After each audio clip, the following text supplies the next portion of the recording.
Welcome to this explainer. Right, so today we're doing something a little bit different. I'm actually stepping into the role of the Inquisitor, and together we're going to conduct this really meticulous, unyielding ontological audit. Basically, we're opening up a dark, highly precise case file to document the complete psychological collapse of a nameless, gilded kingdom. This is a philosophical deep dive into how order decays, watching a society that fully believed it was totally impenetrable right up until the exact moment it shattered. We've got this haunting prelude for our audit. It goes like this.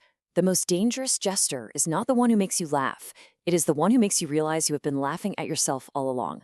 So this explainer is basically my official documentation, my record as the honest witness of how a single, solitary fool managed to completely unravel a performative reality.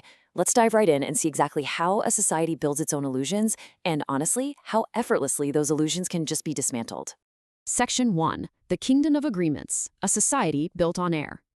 Okay, I want you to imagine a kingdom with absolutely zero physical walls, no reigning king, and no name. The people here aren't ruled by iron fists or tyrants, right? Instead, they're ruled by these tiny, invisible agreements. Unspoken rules that dictate exactly when a citizen should cry and exactly when they should smile. It's a linguistic architecture where the streets are literally paved with shared expectations, not stone. We call this whole thing the lexical veil. It's that collection of polite words, hollow performances, and invisible agreements we use to cover up raw reality. Think of it like slapping a thick, fresh coat of paint over deeply rotting wood. Society wraps itself in this super comfortable veil and calls it morality or decency, and most importantly, it calls it sanity. But underneath all that fresh paint, a silent rot is definitely still there. Now, as your Inquisitor, I've laid out the evidence here. On the left side, we've got the performative reality. Staged grief at funerals, projecting virtue on glowing screens, and just naked ambition dressed up in noble silk. But then, look at the right side, the underlying truth. It's literally just invisible agreements, a slow, silent rot, and a completely hollow sham. The citizens pretend this structural integrity is real, which absolutely perfectly sets the stage for the jester. He's the guy who finally comes along and just casually leans against their decaying, beautifully painted wall. So here is our roadmap for the audit, tracking the jester's psychological journey as it unfolds through the kingdom. We call this the triad of disruption. It happens in 3 distinct phases. The first mirror in the grove, the second mirror during the hunt, and the third dance in the marketplace. This is our step-by-step descent into the void. Phase 1. Piercing the lexical veil, the uncanny grove. So, out in this ancient grove, mourners have gathered to do what's called a staged phonology. Basically, it's just a theatrical performance of grief so they look good in front of each other. They aren't genuinely mourning. They're just trying to validate their pretense of sorrow using the somber silence of the forest.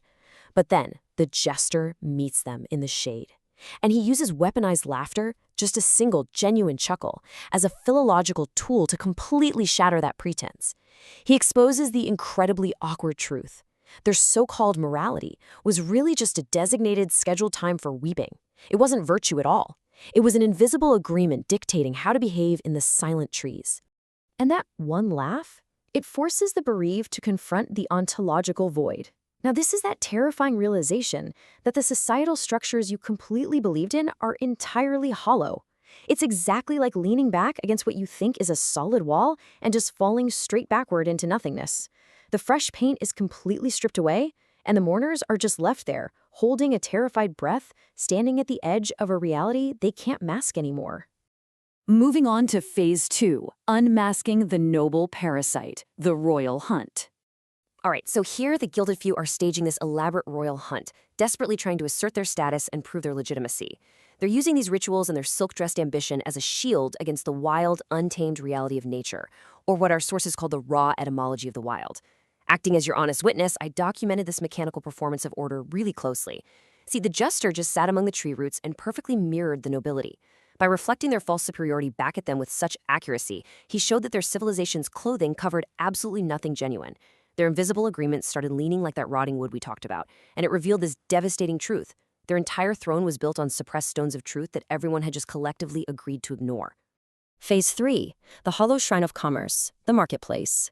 Imagine a forest clearing where a massive crowd is frantically exchanging completely unnecessary goods. Why are they doing this? Well, to silence the deep teleological questions. You know, those terrifying "why are we even here" whispers that the depth of the forest breathes into their souls? They're literally using commerce as a loud distraction from the void. And this brings us to the third dance. The jester initiates a ritualistic disruption smack in the middle of the clearing. He weaponizes the uncanny to shout the exact forbidden inquiries that commerce was designed to replace. By doing this, he forces the buyers to look at the stark reality that their transactions are completely failing to fill the void inside them.